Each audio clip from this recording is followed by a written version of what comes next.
to Hotel Bar Sessions, the podcast where three philosophers sit down at the end of a long conference day to chop it up at the hotel bar, which, as we all know, is where the real philosophy happens. Welcome to another episode of Hotel Bar Sessions podcast. I'm David Gunkel, and I'm joined as usual by my co-hosts Rick Lee and Lee Johnson.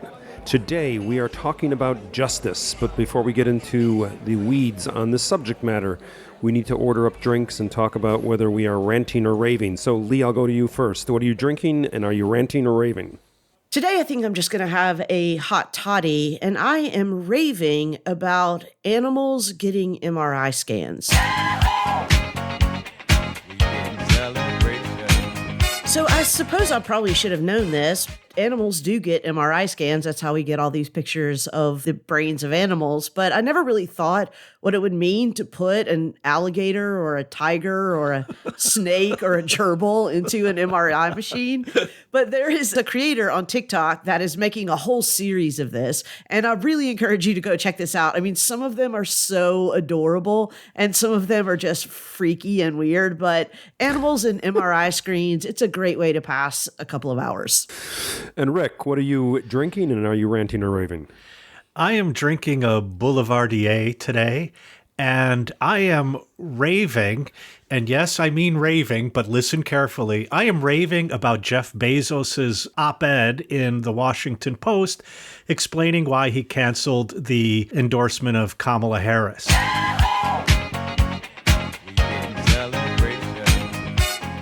I think Jeff Bezos has provided those of us who teach critical thinking with an amazing opportunity to refresh our material and look at some of the biggest mistakes that could be made in making an argument. And he makes almost all of the classic ones, putting the cart before the horse, non sequitur. There's a slight ad hominem in there. He uses a bogus analogy. So my examples have been aging for a while, and so thank you, Jeff Bezos, for giving me an example of how not to make an argument.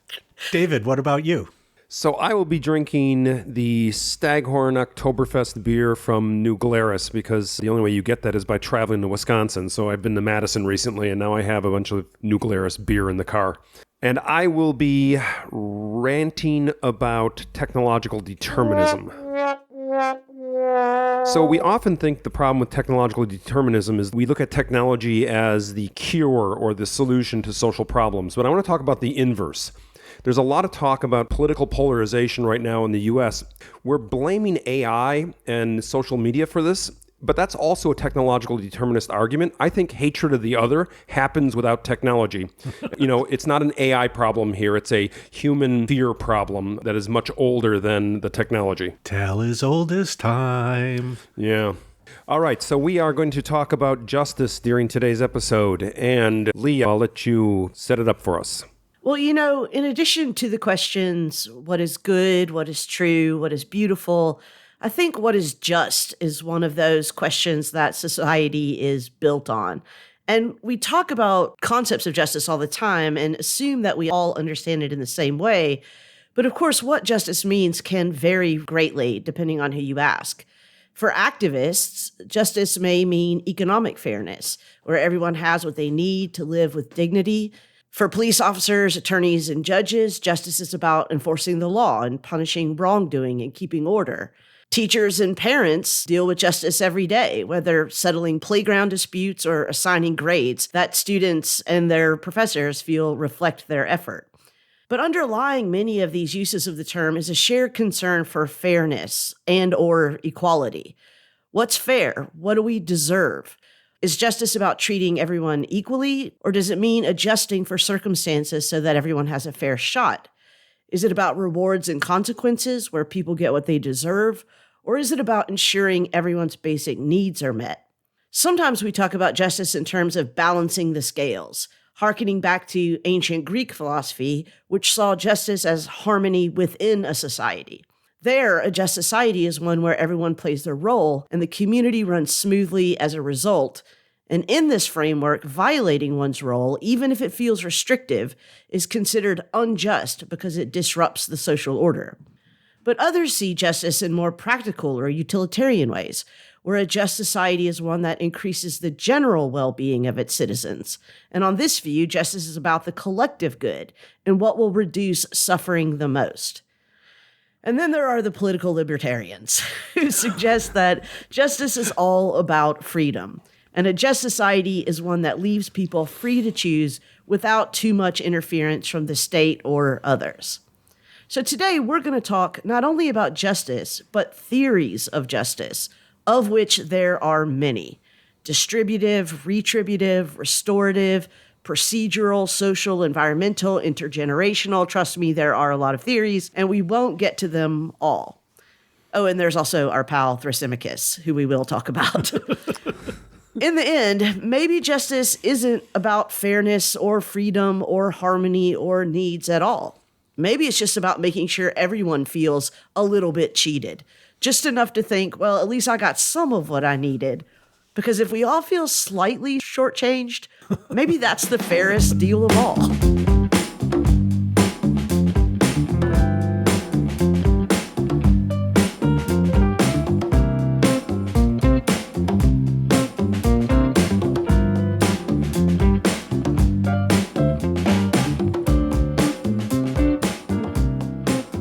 So like I said in the intro, we're not going to be able to cover every theory of justice from the ancients up into the present, but we do want to hit some of the main ones in rough historical order. I want to start with classical theories of justice. I'm now only talking about Western theories of justice, so I'm talking about theories of justice that we get from the ancient Greeks. And Rick, this is really your wheelhouse, so I thought I might pitch it to you first to tell us a little bit about how Plato and Aristotle understand justice. I'll start with Plato, and the main text where he talks about justice is a text called the Republic. He really talks about justice in two ways. He wants to talk about justice in the soul, but he thinks that if he can blow that up, he'd have a larger example to look at, and that would make it easier to figure this out. And so he then looks at the state. As you indicated, Lee, in your introduction, there he comes upon an argument that there are various parts of a society, just like there are various parts of a body. You know, there are the workers, and there are people who educate the children, and there are the shopkeepers, and so on. And he notices, although he doesn't use this term, they all have their own interests. They all want different things from society and from one another. And so he comes up with a notion of justice as balancing all of those out so that all of those work in harmony. The shopkeepers aren't selling so many goods that the workers can't keep up with them. The workers aren't overproducing. The educators are educating people for society. And so all of this would work in harmony. For many things, Plato uses the example of a lyre, or we could maybe say a guitar, that all of this would be in tune. Even though each string of the guitar is playing a different note, when you play them all together, it sounds like a lovely harmony. And that's what justice is, the harmony of all of these parts of society working together. Yeah, I often refer to this as the stay in your lane theory of justice. Is that different from the Tim Walz mind your own damn business theory of justice? It might not be that different. Oh, yeah. Well, we'll get to the libertarian theory, I think. So having outlined that, I would say I have some problems with this, but I'm interested in hearing what either of you think, or both of you. This is not particularly a concern of mine, but it's a concern that comes up a lot when I discuss this with students in class, which is one of the things that this model that Plato is giving us of the just society depends on is a belief that everyone does in fact have a work to do. Ergon is the Greek word that they're meant to do. And that if they're doing their work, if they're doing their ergon, if they're staying in their lane, then they're going to live the best possible life that they could be living. And the problem ensues when we get out of our lane, when we try to do work that we're not meant to do.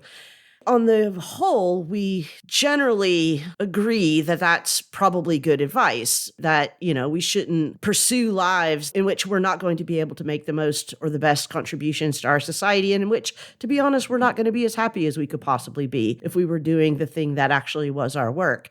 But of course, we live in a democratic capitalist society, and to tell students that a just society requires this little mobility, social mobility, is something that they find deeply offensive. That is a concern a lot of people have, is that this is overly deterministic. And of course, they have problems with what is often called the noble lie, the myth of the metals in Plato's story, which is meant to sort of keep everyone in their lane. But I do think, on the whole, the main point of Plato's argument about the just city, which is we ought to want a society in which wisdom and power and virtue are aligned, is something that most people agree with. We want the wisest and the most virtuous to also have the most power.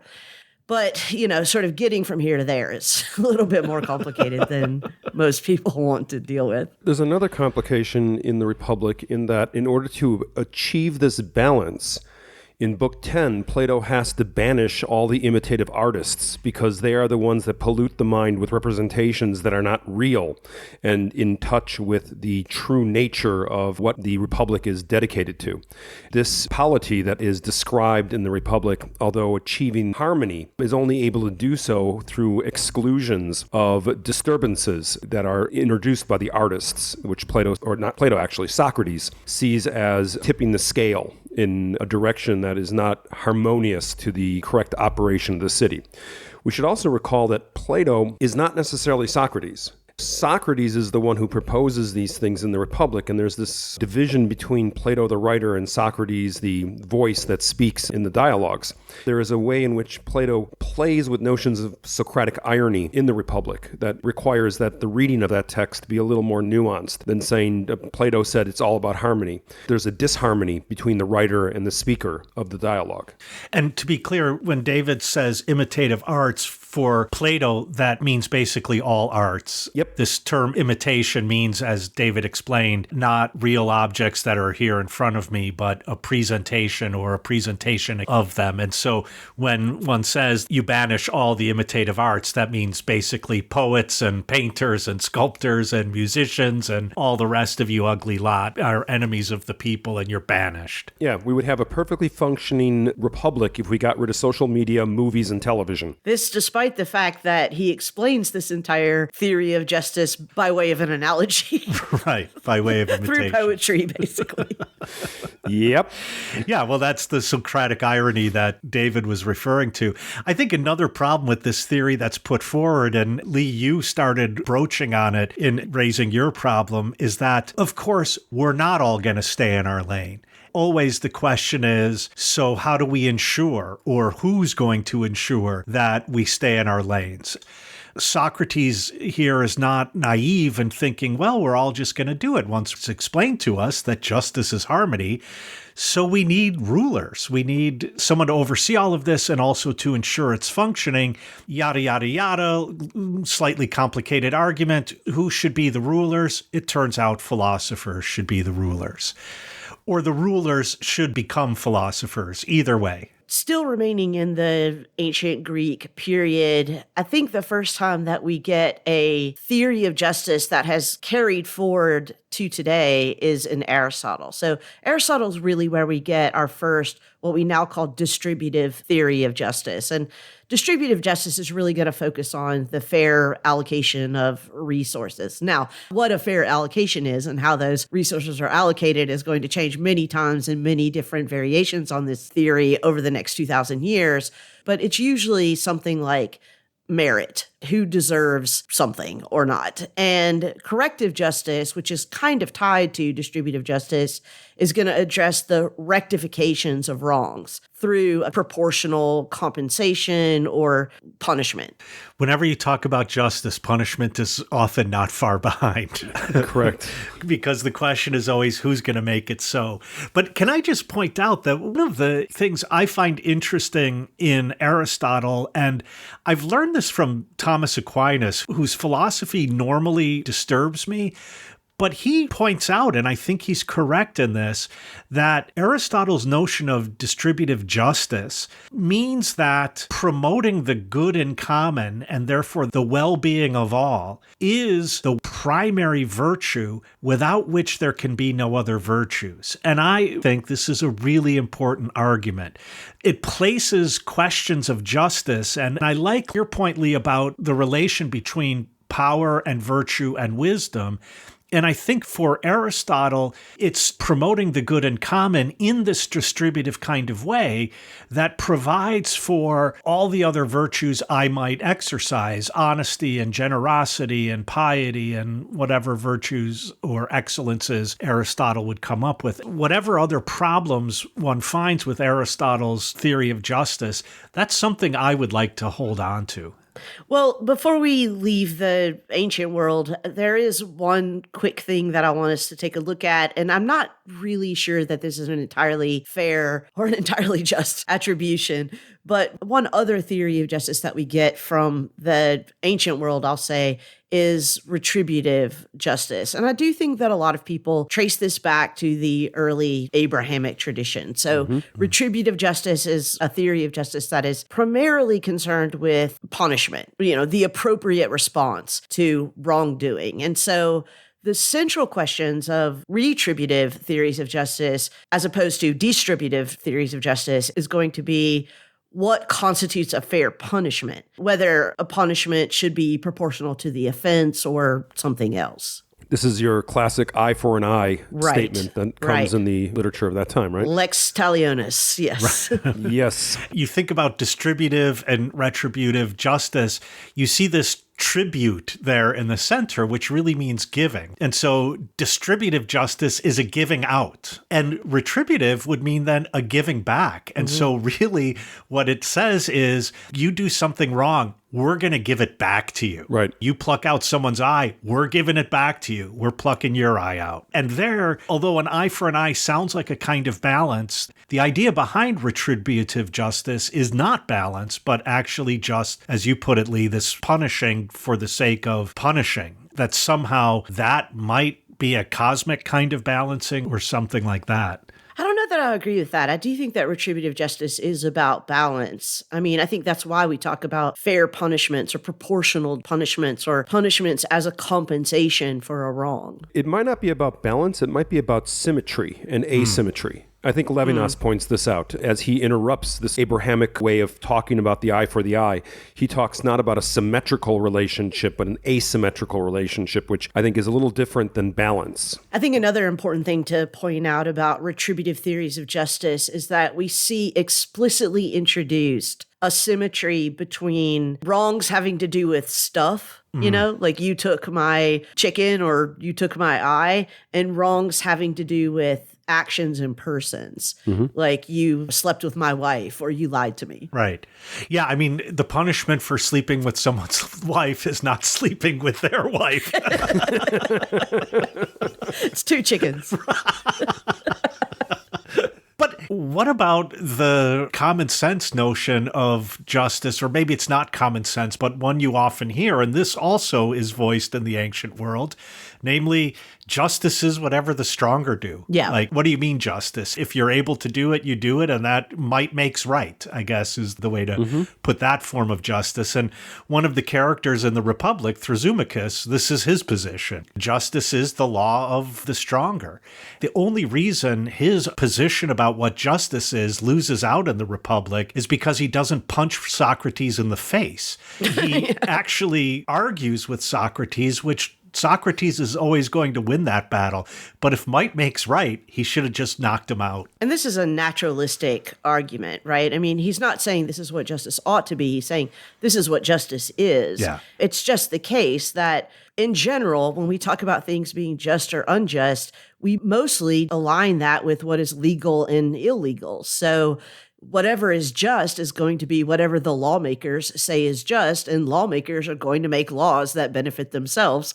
And so justice is going to be whatever benefits the lawmakers. Right. But we do need to move ahead in history here, and I'm going to skip centuries and centuries and just bring us straight up into the mostly modern period. And I'd like to talk a little bit about variations of distributive justice, and in particular, arguments that come out in the 20th century, most notably between John Rawls and Nozick. So Rawls, however maligned he may be, is a massively important theoretician of justice. He wrote a very famous book called A Theory of Justice, and then a shorter version of that book called Justice as Fairness. basically, Rawls argues that justice is fairness, and he bases this on a hypothetical social contract. So something he does actually borrow from the early modern period, where in this hypothetical social contract, people are unaware of their own status, existing behind a veil of ignorance, right? So not knowing what they might be in this new society that they're going to create together. And they're charged with designing a just society. Rawls basically presents an argument that in such a situation, people existing behind a veil of ignorance, trying to create a just society, would create a society where inequalities are only permissible if they benefit the least advantaged in that society. And it's easy to see why one might presume this to be true. Let's say that we're going to be playing a game and we know that some people in this game are going to have one arm tied behind their back. And before the game starts, we're going to be trying to create the rules for this game. But we don't know if we're going to be one of the players with one arm tied behind our back or not. We're going to want to create rules that benefit the people who are already disadvantaged in the game. Right. From behind the veil of ignorance. And for some reason, I hate that phrase, but okay. From behind the veil of ignorance, notice the assumption is there's going to be inequality in society. And so the question is not how to eliminate inequality. The question is how to balance that inequality by means of some kind of fairness. In other words, from behind the veil of ignorance, I would think of a society in which no one is disadvantaged, unless you mean a natural disadvantage. But I would want to put forward a society in which there's no disadvantage for anyone at all. You know, there's no racism, there's no sexism, class disadvantage, and so on. I hear what you're saying, but we have to assume that there are going to be inequalities because we're not all just cookie cutter versions of ourselves. I know that's what you're saying when you're referring to natural inequalities, but Right. We are not going to be able to create any system in which everyone is equally advantaged because we're not all exactly the same. I think my problem with the decisions that people make behind the veil of ignorance about the impact of future inequalities is that behind the veil of ignorance, you have no understanding of the impact of future inequalities. Yeah, exactly. Without having been a woman, I don't think that I can fully understand the impact of a sexist society. Without being differently abled, I don't think that I can fully understand the impact of a society that is designed for able-bodied people. You can replace this with any other discriminatory practice. Yeah. So I have two complications or difficulties with this approach. One is, in one sense, this is not much more than a remix of the Platonic stay in your lane thing. We just don't know what lane we're in. So we're making the rules not knowing our lane, but we're still establishing a situation where people are going to occupy lanes. And operating from behind the veil of ignorance is just an epistemological modification of the Platonic sense of justice that we already talked about.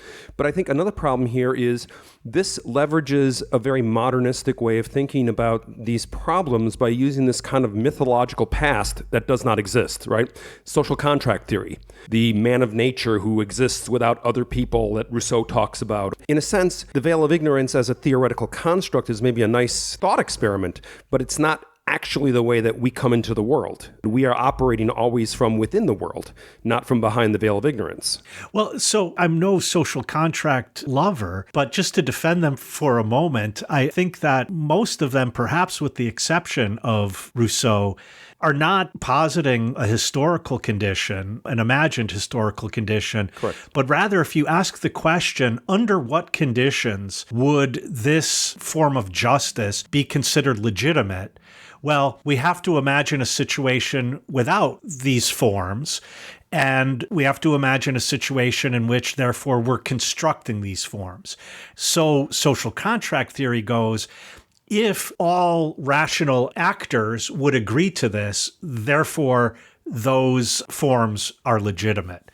I think there are certainly problems with that, and I think you're pointing to them in a way Lee was already pointing to them as well, namely that there is no abstraction. Justice might require that we look at the actual embodied, concrete, and specific situations in which people live their lives.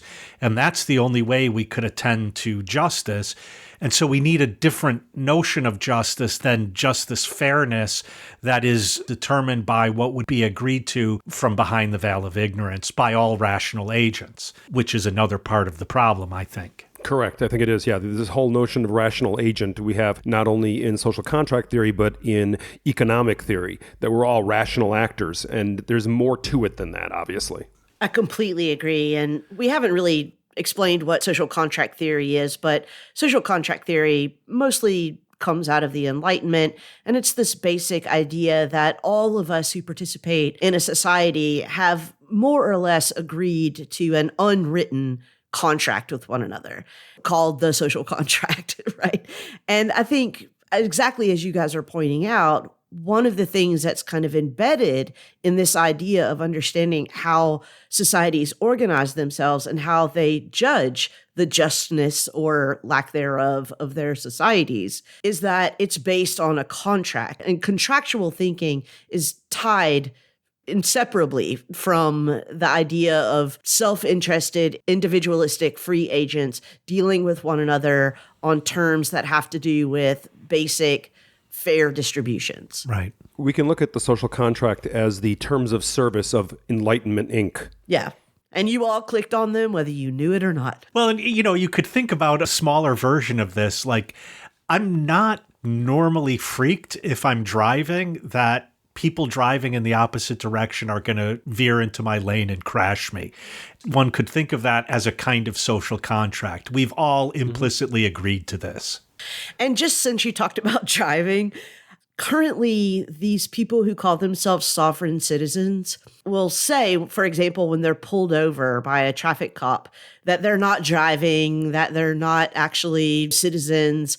And basically, their entire understanding of their participation in the world is that they didn't sign the social contract.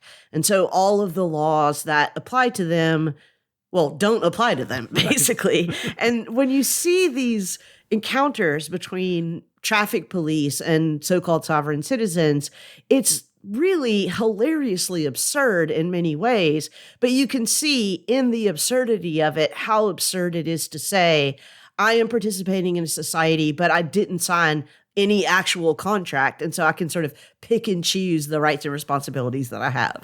Yeah, at which point, like, the cop should just shoot them in the foot or something.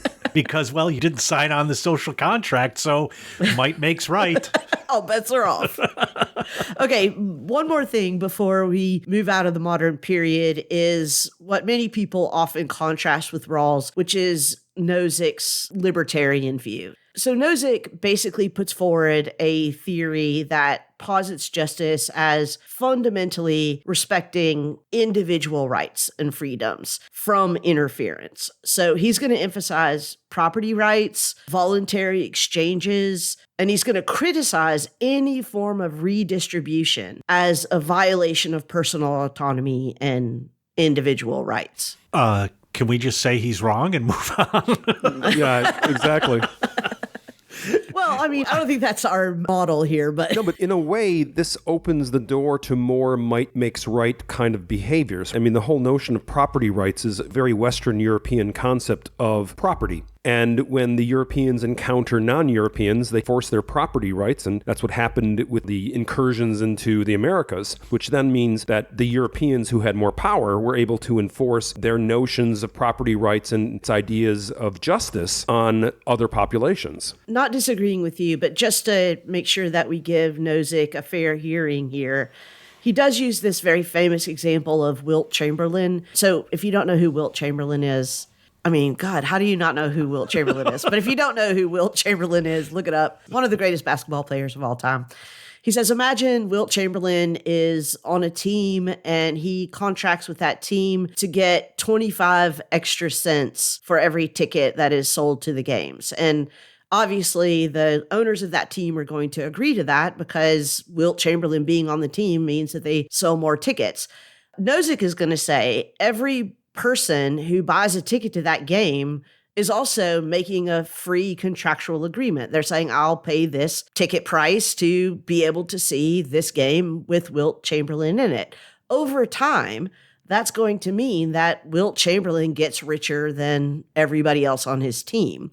You might say at the end of that, this is not fair. Wilt Chamberlain is just one basketball player on a team.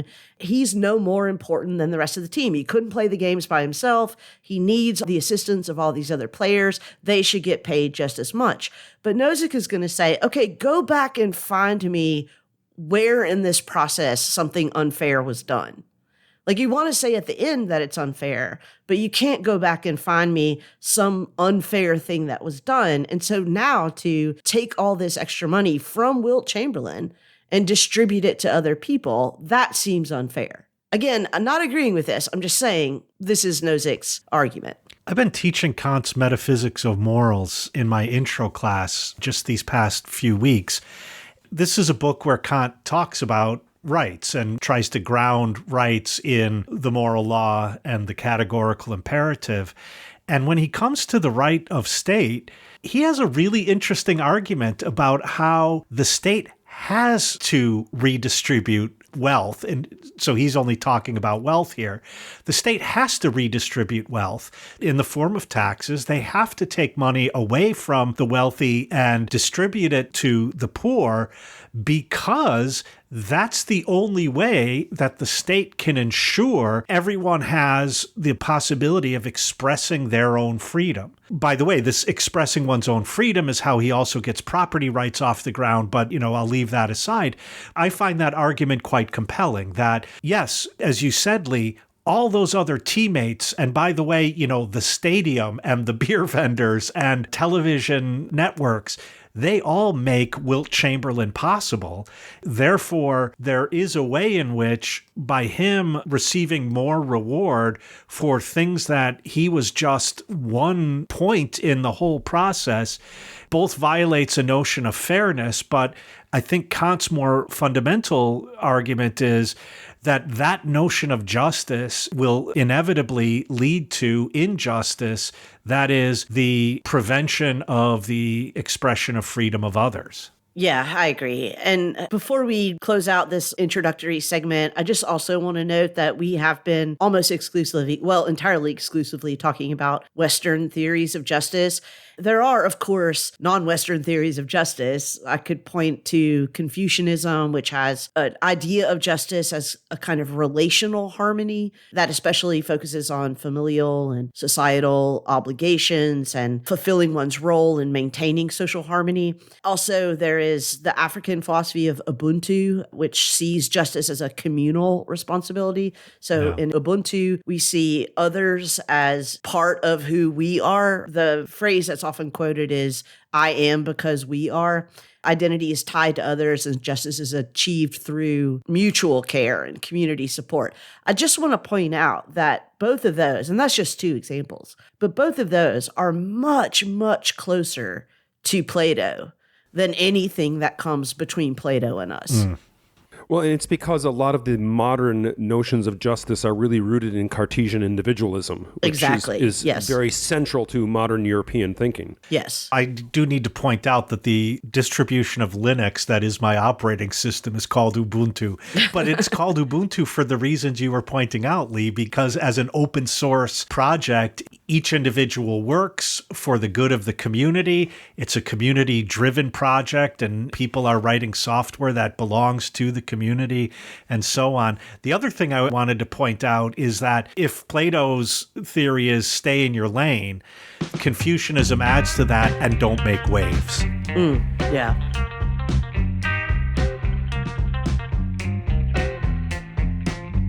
Hey, hotel barflies. We're not just sitting here sipping on cocktails and sharing stories. We're also bringing you extra fun on Facebook, the platform formerly known as Twitter, and YouTube. That's right. Follow us on Facebook for all the latest updates, or follow us on the platform formerly known as Twitter at Hotel Bar Podcast, where you can drop us a tweet or join the conversation with other listeners. And don't forget about our YouTube channel, where we share all of our episodes. So if you're ready to help us keep the bar open past last call, hit that like button or follow and subscribe. It's like getting VIP access to all things hotel bar sessions. Thank you for all your support, and remember, whether you're on Facebook, Twitter, or YouTube, we've got a seat at the bar just for you.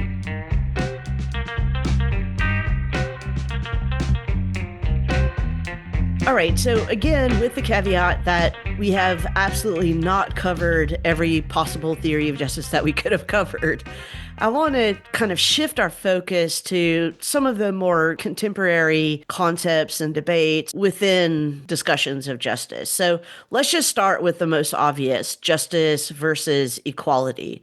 Does justice mean treating everyone equally? Or does it involve addressing, for example, historical and structural wrongs?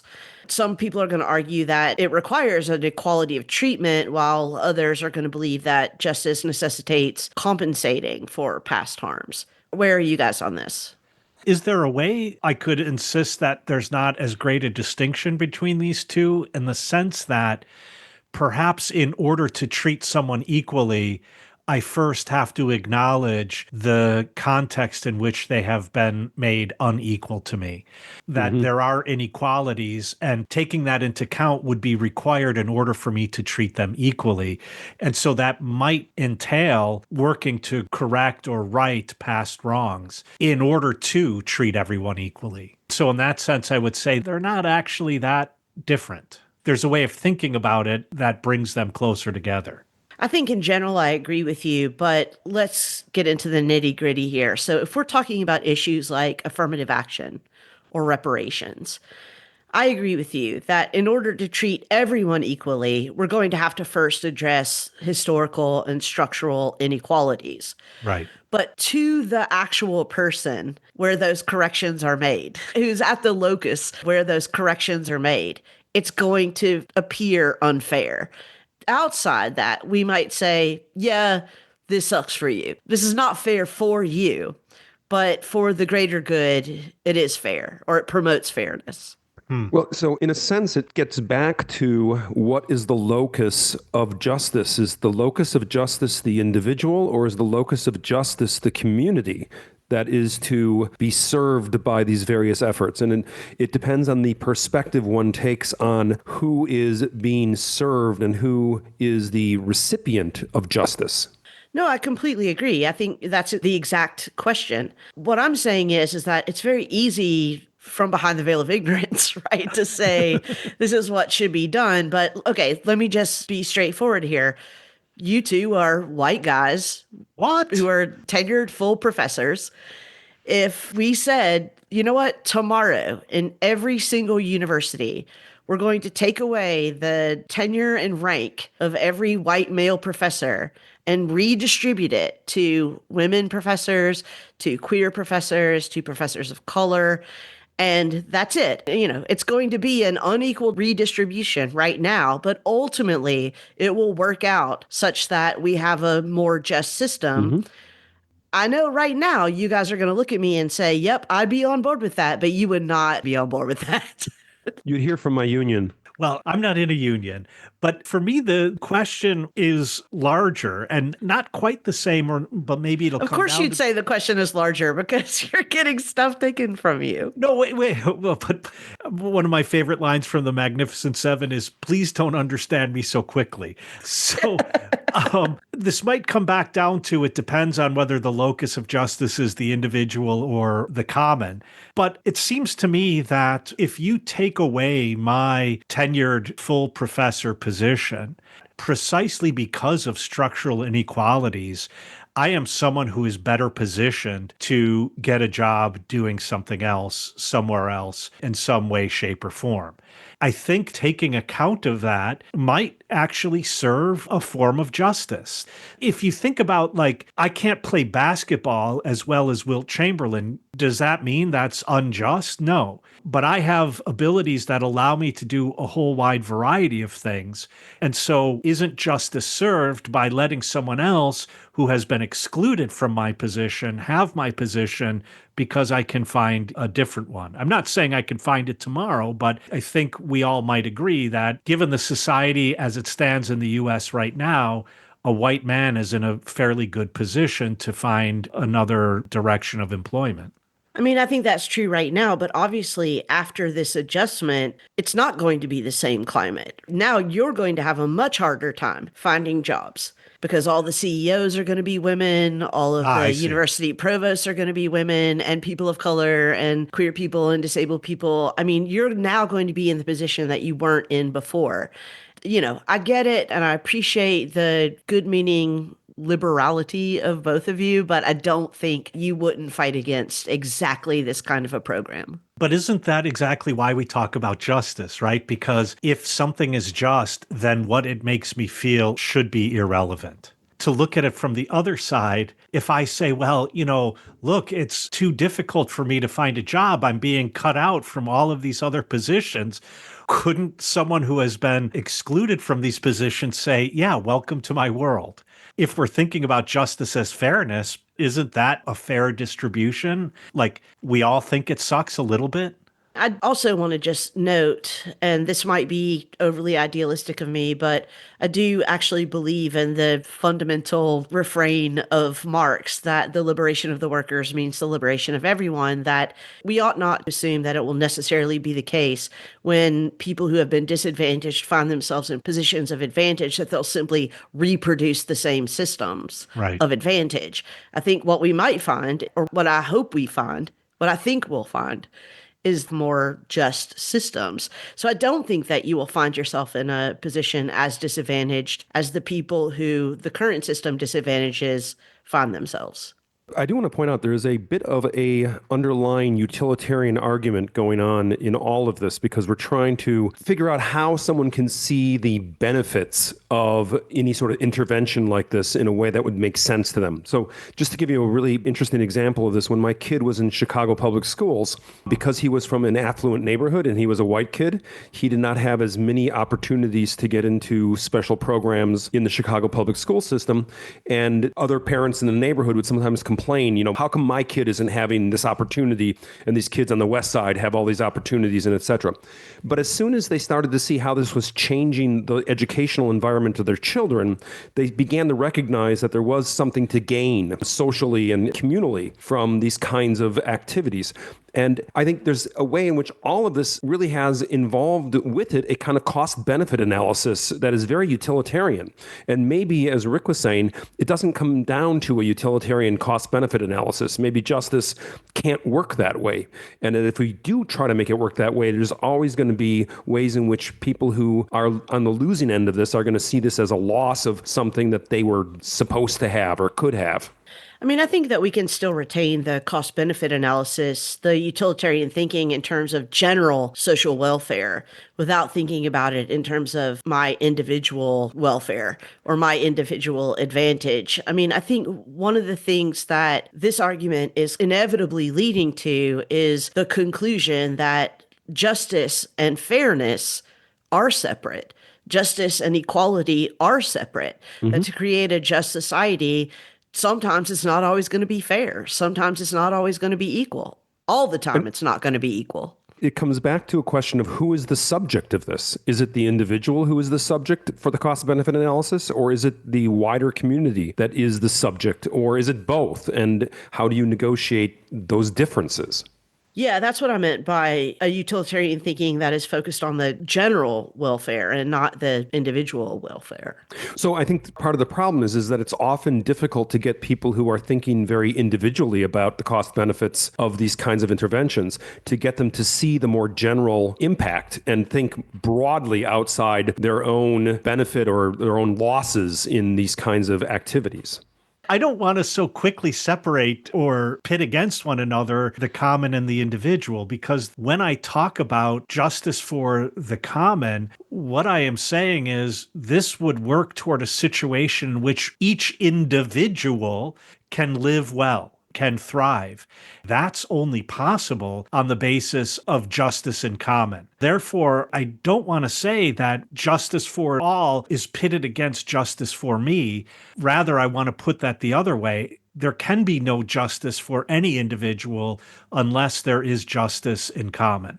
And I think what you're leading us towards is a recognition of the reality that if we are currently existing in an unjust system, any correction to that unjust system is going to require actions that appear in that system unjust. And that is, as you say, hopefully going to create a system in which we don't have to make these clear distinctions between the common and the individual, where every common good is also an individual good. But in the interim, there are going to be individuals who suffer because we're trying to achieve a system in which no individuals suffer for the common good. And I think that leads us to another debate within the theories of justice, which is the debate between retributive and restorative justice, because retributive justice is about always balancing the scales. Sometimes it's about just getting your pound of flesh, right? I mean, there is that form of retribution.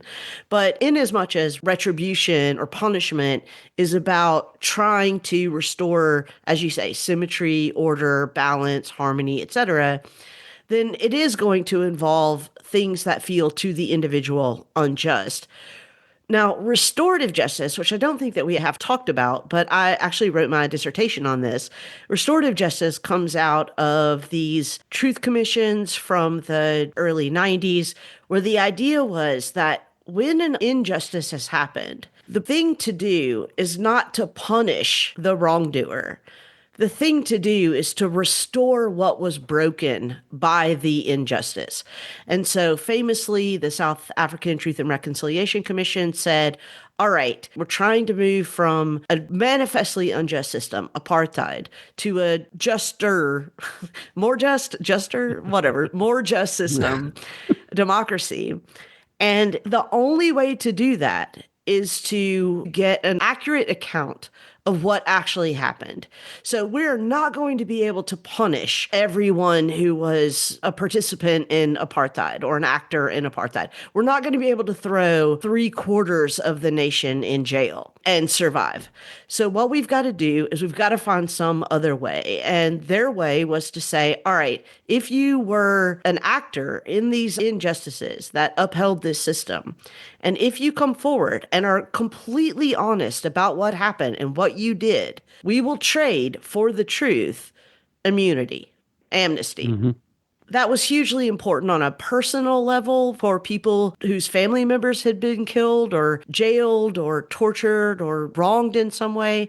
And in some cases, and this is maybe the overhyped aspect of this restorative justice, in some cases, it led to communications between perpetrators and victims in which the victims actually said, I forgive you. Now, I want to be 100% clear that that is not a requirement of restorative justice. It is not a requirement of restorative justice that victims forgive perpetrators. Right. What is required is that the relationship be restored so that the perpetrator can re-enter a functional, just society as a member of that society. And the victim no longer has any claim to punishment against the perpetrator anymore as a newly reformed member of this newly just society. It brings up the distinction between retribution and restoration in the very concept of justice. And that is something that is primarily a question in societies that are already unjust. Yeah, and I'll say two things about that. I think that often when you hear complaints, and let's face it, from the right wing and more vitriolic and MAGA right wing, if there is something like affirmative action, that's blaming me for something I didn't do. But that makes sense if you think only about justice as retribution.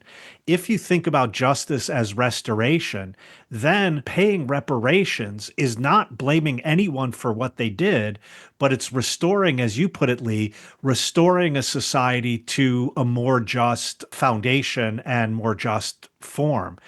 Thinking about justice as restorative gets us out of a lot of these problems that people have when we start pointing out systematic racism and structural patriarchy and so on. You know, as all these laws say, you can't teach something that makes someone feel bad about their heritage or who they are or whatever. All of those laws are thinking that all of this is about retribution and not about restoration. And that's where it really gets sticky, right? Because theories of justice in philosophy in general assume that we're either behind the veil of ignorance in a kind of no person state, or we're in a just society and we're just correcting individual injustices. Very few of them actually deal with what do we do the day that we wake up and we look around and we say, this whole system is unjust. How do we fix it? We can't just go back to the state of nature. We've got to actually implement real instrumental actions that are going to move us from where we were to where we want to go. That's what's called transitional justice. Yeah. And I think that that is something that is important to focus on, because one way of describing attempts to respond to an injustice is to say, well, it's just producing more injustice, right? You're just answering injustice with injustice. And I don't think we want to go there. I think we want to be able to have a way of talking about these actions that don't just say we fix injustice by more injustice. Transitional justice, I think, is a term, or at least a concept, that is useful for thinking about those interventions that have to happen on the ground. I agree. We can say sometimes we have to replace injustice with instrumentally, strategically deployed unfairness, but again, in the interest of a greater justice. And of course, that is going to be a contested decision, and it's going to involve not just power, but distributions of power as to who gets to decide these things. That is also a political question that has to be centered in this conversation. But I just want to point out that this safeguarding of freedom for Kant entails that we work for a just society. It's not opposed to justice in common. And to use this concept, Lee, that you brought up, even in those situations of transitional justice, I think Kant's theory of justice and Kant's ethical theory in general apply, as I think his case with taxation would show. That's a really important point, because I do think that often people think of Kant's deontological approach to justice as upholding individual rights, but forgetting that to individually uphold a moral principle for Kant is to see that principle as a principle for me and also for all at the same time. Right. What I find interesting about justice, especially from a teaching point of view, and I'm sure both of you have encountered this at some point, frequently students will say, but what would Aristotle say about X? Or what would Kant say about Y? And my answer is, well, I don't think it's that complicated. He would say it's wrong. I think saying it's wrong is enough. They're often taking something like, what would Aristotle say about social media, right? They're taking something that is contemporary to them and trying to figure out how it would fit in an Aristotelian framework. And I think it's an important question. They're trying to reconcile the ancient thinking of Aristotle with their world in the way that they are thinking about it. But I think you're exactly right. At some point, you do have to say, yeah, well, he would just say no. Right. Don't do that. At the risk of violating what Charles Mills warned against, which is ideal theory as ideology, I do in general think if we're asking questions about specific examples of justice or injustice, it ought not fundamentally change the principles of what our justice theory proposes or wants to forward. Right. Now, even as I'm saying that, I realize that very closely falls into exactly what Charles Mills is warning against. But I do think that there are different theories of justice that are more amenable to those kinds of adjustments and theories of justice that are less amenable. But I just want to ask you about controversial examples from our contemporary period before we close out this segment. And that is climate justice. So climate justice is obviously focused on the ethical responsibility of wealthy nations to address climate change impacts on poorer, more vulnerable nations. And this is going to involve inevitably a debate about carbon emissions, accountability, financial aid, sustainable development, et cetera, et cetera, et cetera. And it does seem there that it's hard to find a theory of justice that accommodates all of the concerns that have to be taken into account when we're talking about environmental justice. So I think one of the problems with the climate justice argument is, again, who is the subject of justice in this conversation? When it's seen as rich nation versus poor nation and organized around human communities in a very anthropocentric way of thinking about justice, we miss the way in which climate justice is really about our duty to the earth. which is the subject of justice in this case. If it is only about rich versus poor nations, then you can get into this quibbling about, what is the responsibility of the rich nation to the poor nation and whose carbon footprint matters more and who should sacrifice and etc. But when we look at it as a shared commitment that we have to the planet that we occupy in total as a human population, and that the subject of the justice is the planet and not the human population of the planet, that I think shifts the focus of how we think about climate justice and doesn't resolve, but at least gives us a different perspective on these debates that we think are complicating the picture for us. But isn't it the case that in climate justice, if the question is our duty to the planet, we're still the subject. It's still anthropocentric. The planet is the object. Well, that's the problem. We look at the planet as an object and not a subject. But describe to me a climate justice question where the planet is the subject. So if you look at the way in which, especially in environmental philosophy, the shift has been from the earth as raw material that we have to manage to the earth as being a subject of relationship with the human population in a way that we can harm it directly, not indirectly through harming ourselves. I think that changes the way we think about the earth as participant in the calculations that are made about these kinds of questions regarding fairness, justice, etc.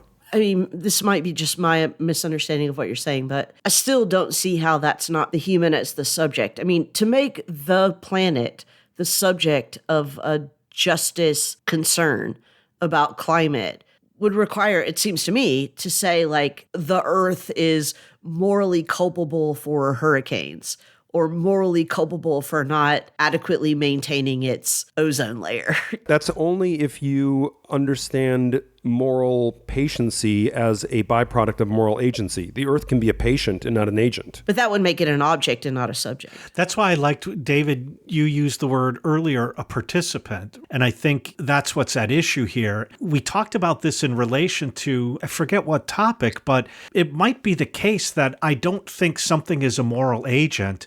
But in saying that something is not a moral agent, that doesn't mean it's morally irrelevant and that it deserves no respect and moral consideration and so on. I think that there are ways of conceiving of the climate, the global environment, and all the different environments that make it up as being incredibly morally relevant. And we would have, to just use Kant's language for a moment, we would have an indirect duty to it. As something which is not a moral agent, we can't have direct duties toward it, but we can have indirect duties. And by the way, to say that they're indirect makes them no less duties than if they were direct duties. And so I would agree that the climate is a participant in our relations with one another. And then I would leave aside the question of whether it's a subject or an object. I mean, I think just asking any question about climate justice posits the moral patiency of the climate or the earth or the natural world. Right. Ultimately, how do we answer that question is going to be about what we do, not what the climate does. Right. But I think the important shift is if we look at the climate as participant in this intervention that we are making, we're changing the locus of justice from human populations that will either benefit or be harmed in the redistribution of carbon emissions across the planet. And we look at it as something that we are in total responsible for addressing as not just an individual nation or individual states versus other individual states. I agree with that. And I think the questions Lee was pressing a bit earlier about, well, should we correct past injustices and so on? Because if we say, oh, wait, this is a shared responsibility, I think a number of nations are like, screw you, rich people. Like, okay, you've benefited from this and now you want to shut the game down. No, we're not participating in that shared commitment to the environment. And so I think that would be a moment in which some way of addressing past injustices has to come to the fore. Yeah, I would agree. Yeah, I also agree. I think that to say the climate or the earth or nature or whatever is the beneficiary of whatever theories of environmental justice we devise and whatever actions we employ is different than saying poorer nations or still developing nations are the beneficiaries of whatever climate actions we devise or employ.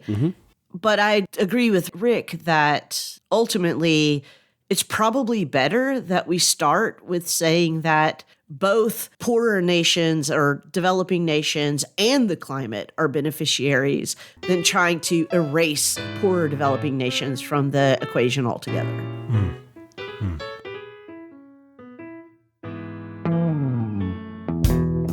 Hey, Hotel Bar Session listeners, this is Rick Lee. Do you know what kind of pillow I use or mattress I sleep on? No, of course you don't. And that's because we don't have any of those stupid ads for pillows or mattresses or any other crap that you don't even want. We are supported by you, our listeners. And if you want to keep our late night conversations flowing, why not do the equivalent of buying us a drink or giving us a high five? You could subscribe to our podcast at Patreon. That's patreon.com/hotelbarsessions. And you could subscribe at many levels. And hey, there's perks at those levels. You could get a coffee mug, or I might even call you out on an episode, or you could get early access to some of our episodes. There are lots of perks there, and we could really use your help. So go to patreon.com/hotelbarsessions and subscribe at any level you feel comfortable with. In the meantime, we'll see you back at the bar.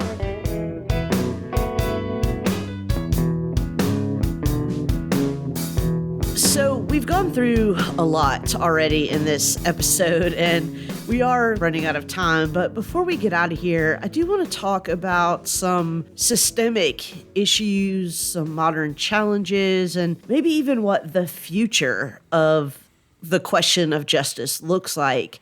Rick, do you have particular things that you think that we should be looking to going forward? I think one of the biggest challenges, and this has come up over and over again in our discussion, is the way in which the irreducibility of and the centrality of a rational individual who must be, above all else, the consideration when we talk about justice.